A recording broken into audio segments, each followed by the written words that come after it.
All right, so with me right now is a man that I've been wanting to chat to for a while, Nico Peyper. I've been seeing you pop up all over my Instagram and TikTok feed, and you've been doing some really cool tech reviews and looking at some really interesting hardware as well. So it's awesome to talk to you. Now, I know your shows are normally Afrikaans, so ons gaan nie vir hierdie in Afrikaans praat nie. Let's switch to English. But yeah, welcome to the show. Thank you so much for having me. Glad to be here. So when did you start doing your thing? I mean, you now a quite prominent content creator, but when did this idea spark for you to start doing tech videos? Right, so we're going back a few years. I actually started out on YouTube, like I think most of us did at a stage, and Yeah. it's a vast sea of creators out there, and getting noticed and discovered is quite difficult. And what actually happened, I mean, if I go back to that time, I looked at channels like Grant Hines, Jess Hines, all of these big prominent names in the industry, and I looked up to them, and I wanted my foot in that door. But I started off with gaming, so I basically did tutorials on a game called Conan Exiles. This is now a very, very long time ago, and I played games and it went well, and the channel grew, but it was very, very slow. I mean, the views were there, but it was slow. And I remember about 4 or something odd years ago, I was sitting in my office. So my day job used to be, I used to be an IT technician. I basically, up until the point till I did this full time, I was an IT technician, and that amounts to about 11 years of experience. Wow. And I was sitting there, and going back to that specific time. Sorry.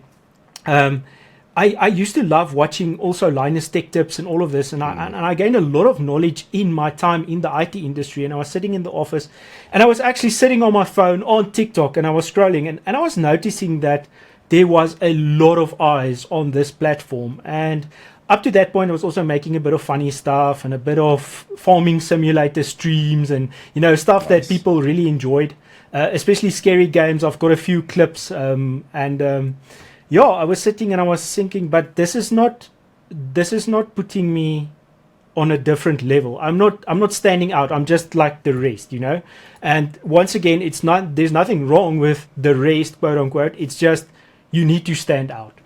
And I was thinking, what can I bring to the table? And I realized, but there's no Afrikaans creators, and even more so, there's no Afrikaans creators that do this. And guide people as to what they can buy. If your computer breaks, what can you do, and all of it. And I was starting to make videos daily, how to do this, how to do that, and it grew from, I think at that point, like 3,000 to 6,000. And then that is where I started approaching some companies, including ASUS and so on. They send a few stuff over. And it just felt natural going into it, because I had this experience for 11 years working with computers. It just basically went from there, and it's just one campaign after the other growing. And the beginning or the end of last year, beginning of this year, it just got so much that I couldn't do my day job anymore. This needed to become my day job, and it turned, basically the vision and the dream turned into the reality. And that's where we are today. Well, fantastic, man. Look, it's like I said, your stuff popped up. It's definitely great content to consume, and and I've been enjoying that a lot.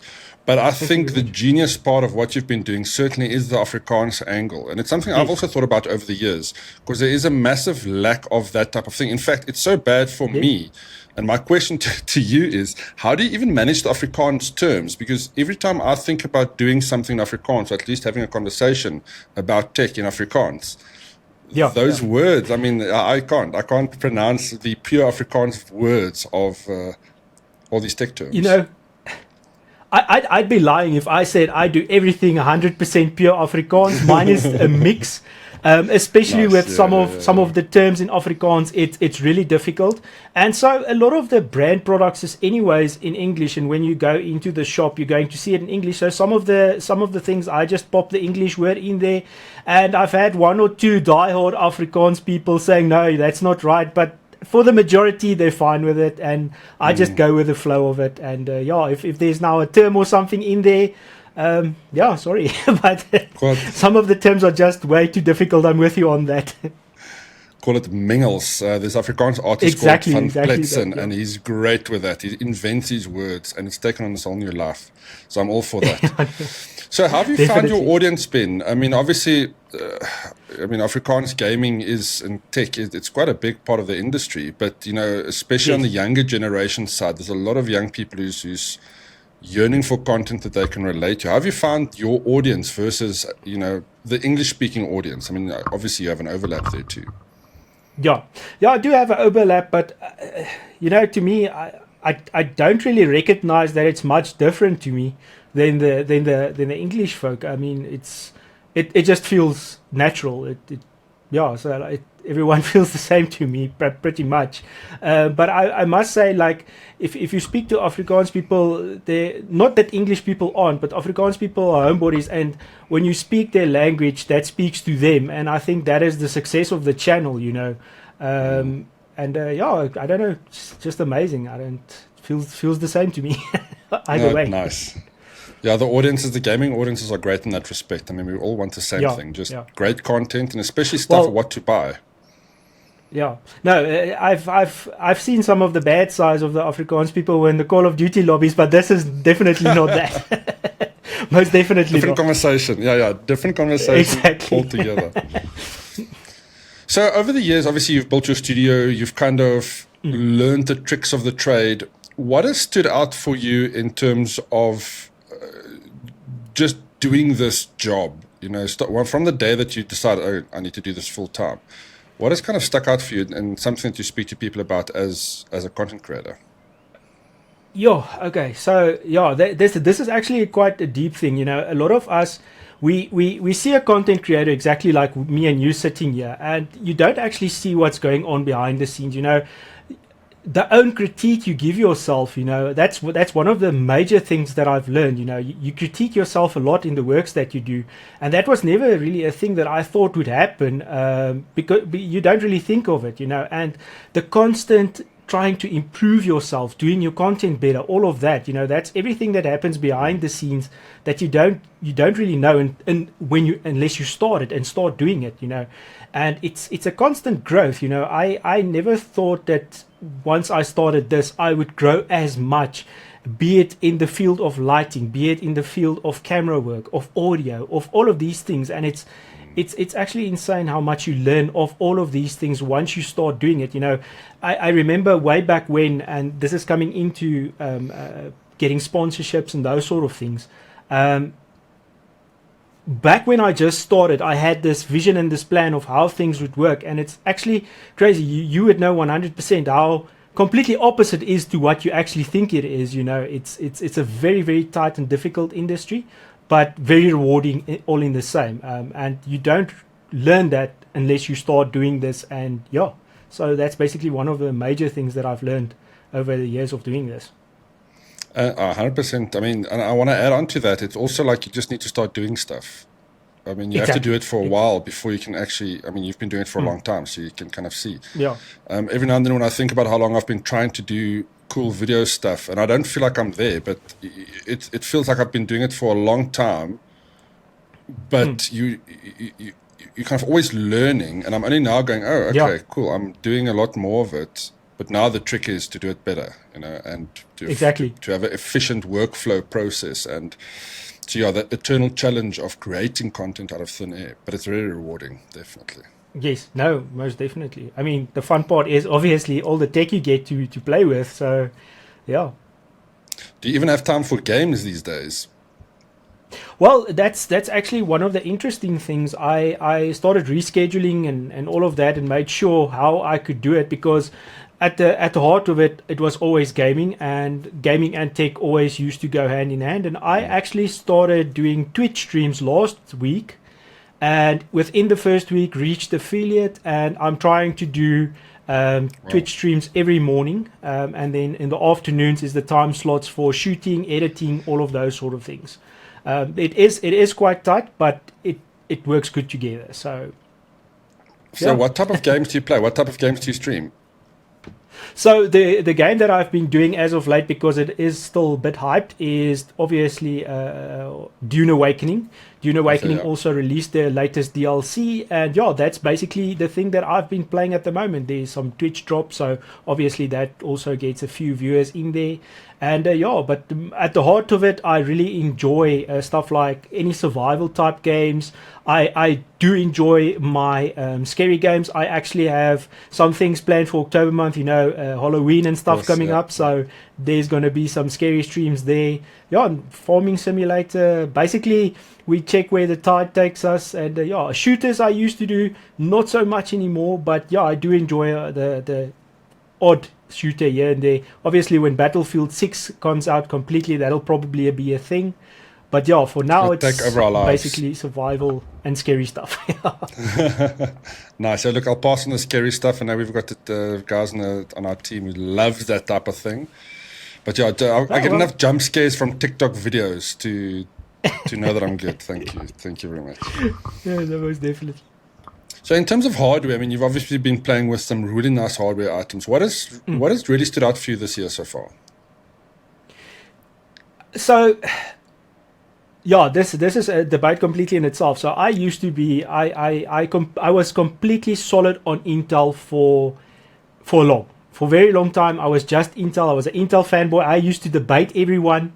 And you and I both know what's been the area like for Intel as of late. And this was the first year that I actually switched over to AMD. Firstly, with the 9950 X3D on my main editing gaming rig, and it was quite. I was surprised. Obviously I knew and I saw these things, but when you use it on a day-to-day basis, it was just a completely different experience for me, and it was amazing. So that was one of the major things for me.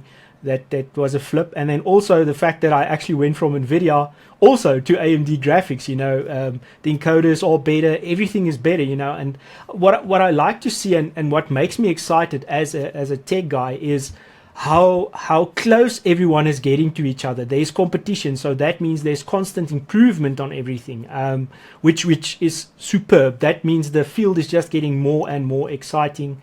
And then, apart from that, a couple of awesome cameras from Insta360. They just launched the Go Ultra. I'm actually busy with that. And it's just been super awesome. There's a bunch of things. Did a bunch of things with Rode, also with the little micro mics, and and like I say, Gigabyte, also a bunch of stuff from them. So it's just been awesome this year in playing with all of these things. So you said you switched over to AMD graphics. What are you running at the moment? 9060, 9070? I'm running the RX 9070 XT, the Aorus Elite Edition. Nice. That thing is a beast, eh? I am super impressed with what that card can do. I was skeptical in starting my streams because we all know that NVIDIA NVENC encoders are still the superior encoders when it comes to streaming and stuff. But using it on a day-to-day basis, that was one of the things that totally blew my mind. That and the RTX performance. NVIDIA was on top for so long that having this GPU so close to that was just brilliant. Everyone, I've been getting a lot of questions as well. Niku, I do streaming. Is it okay to go to the RX 9060 or the 9070 or whatever it is? And I can full-heartedly say, having done it myself, that most definitely their encoders are great. Obviously, you do still have the advantage of the larger NVIDIA cards having dual NVENC encoders and stuff with that, but that's just when you go into multi-streaming and stuff like that, and I'm talking like 3 to 4 streams running on all the platforms at the same time, then that'll be a difference. But this far, very impressed. Yeah, look, they certainly finally seeming to make some more noise again. That's going to make a lot of gamers switch. And then definitely, I still give Intel a couple of years, but they're going to come out blazing. I mean, their lineup of ARC cards is holding up very nicely. But yeah, with AMD's 9000 series, it does, as a consumer, it's hard to pass up on those, even on the entry level side, on that 9000 series range. So, Niku, where can people find you if they want to check out all of your videos and tech insights and gaming? So my main account is obviously on TikTok, and it's the Afrikaans one. I do have a little English one going as well. Everywhere you'll find me, it's Nico Peyper or Nico Peyper EN for English. But that's on Instagram, TikTok, YouTube, Twitch is where I started streaming. So yeah, it's on all the platforms basically. If you just go on a platform, you're wondering if I'm there, search Nico Peyper and you're most likely to find me. And then once you watch one video, the algorithm is going to grab you, and yeah, it's going to be there forever. Hopefully. But Nico, keep up the great work. I really do enjoy your content, and I hope to chat to you again soon. And yeah, maybe let's also jump on a couple of games in the near future. Awesome. Yeah, we'd like that.